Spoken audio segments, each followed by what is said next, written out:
Hey, what's up guys? I'm Theo Joe, and like you, I know that one of the most annoying things is when you're at school or work or even at home and you're trying to access a website, but they have a firewall set up to block certain sites and you can't access it, even if it's sometimes a legitimate site. So I'm going to show you how you can get past any web blocker firewall, whether it's set up by your school, work, or even at home by your parents. They all work about the same way, so this will work no matter what kind of firewall system is being used. So let me explain how this is going to work. You see, all web blockers use what is called DNS filtering, and what happens is when you go to type in a web address into a browser, such as google.com, the computer has to look up the IP address associated with that website so it can connect to it. So to do this, there are what are called DNS servers, which tell your computer which IP address to connect to for a certain website.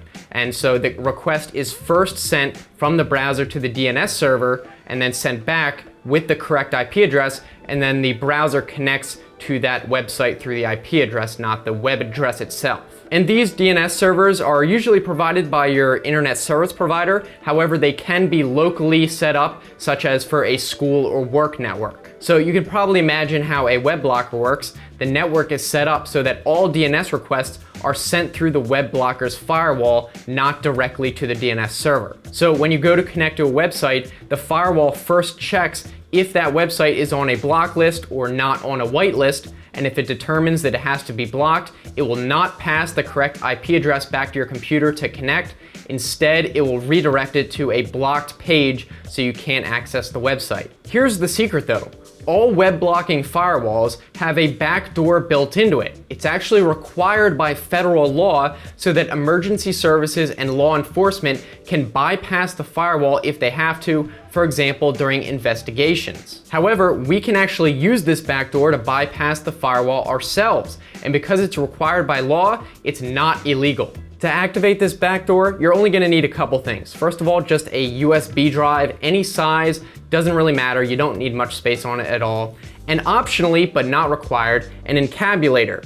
This is a device commonly used by law enforcement, and it'll save us some time, but you don't need to use one. You see, how this backdoor works is the firewall looks for a special file on your computer, and if it detects this file, which is essentially just a basic text file, then it will bypass the blocker on that computer altogether. This is usually a very well kept secret, but if you look hidden deep into the user license agreements of these firewall services, it will mention this backdoor because they have to let users know that it exists, but most people don't read those agreements. To create this file, which is called a crypto key, just open up any text editor on your computer. You can use Notepad on Windows or TextEdit on Mac. Then you just need to type in the following text, which is the command parameters for the file. It's authority bypass, bypass all, all local users, and then you need to put the current date with no slashes or anything. So today would be 09/17/16 for September 17th, 2016. And it does need to be in that format. The first part is like a header. It tells the firewall what to do when it reads the file, which is to bypass the blocker. Then the bypass all is to simply bypass all blocks, so anything is available. Then the next part tells it to unblock everything for all users on the computer, not just the administrator. And finally, what day this is to be executed, which is today, obviously. Finally, you just need to rename the file to authoritybypass.txt, the regular text extension, and copy that file into the root directory of your thumb drive.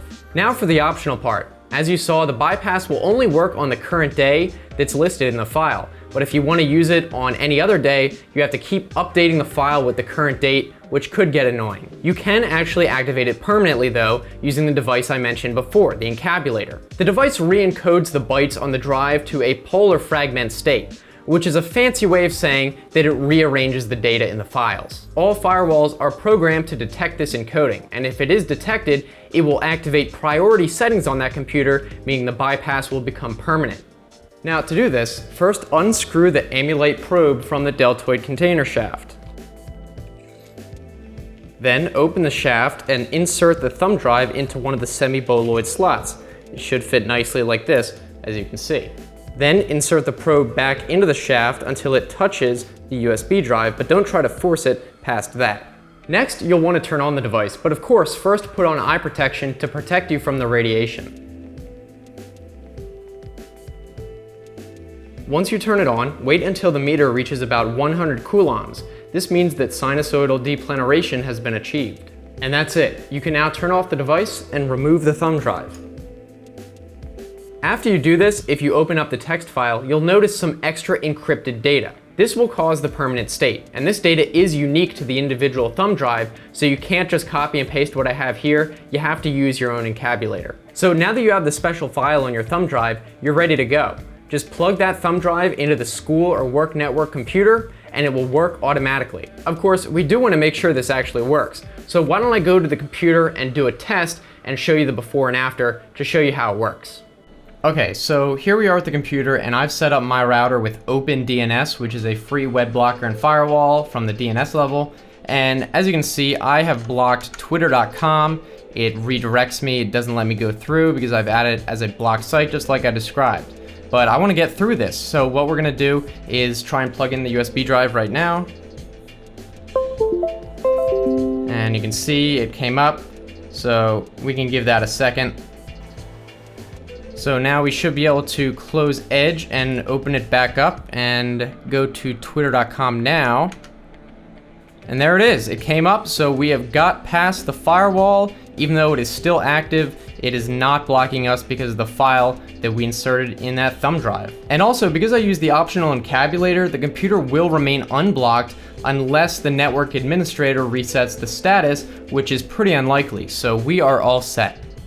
So there you have it. In just a couple of minutes, we were able to completely bypass the web blocking firewall. And like I mentioned, because this is a universal backdoor, it'll work on any system, no matter what it is. Whether it's a local software or a network-wide filter, or even Windows or Mac, it'll work on everything. And once you unplug the USB drive, it'll go completely back to normal, so no one will even know that it happened. So I hope this worked for you guys. If it did, let us know down in the comments section whether it worked for you at school, work, anywhere else. And if you did like this video, be sure to give it a thumbs up so I know you enjoyed it. And also subscribe if you want to see more videos like this, or follow me on Twitter as well. You can also check out some other videos right here, and you can actually click on them whether you're on mobile or desktop. It's a new special annotation, so that's pretty cool. Hopefully you guys enjoyed those as well. So thank you guys for watching. I will see you next time. Have a good one.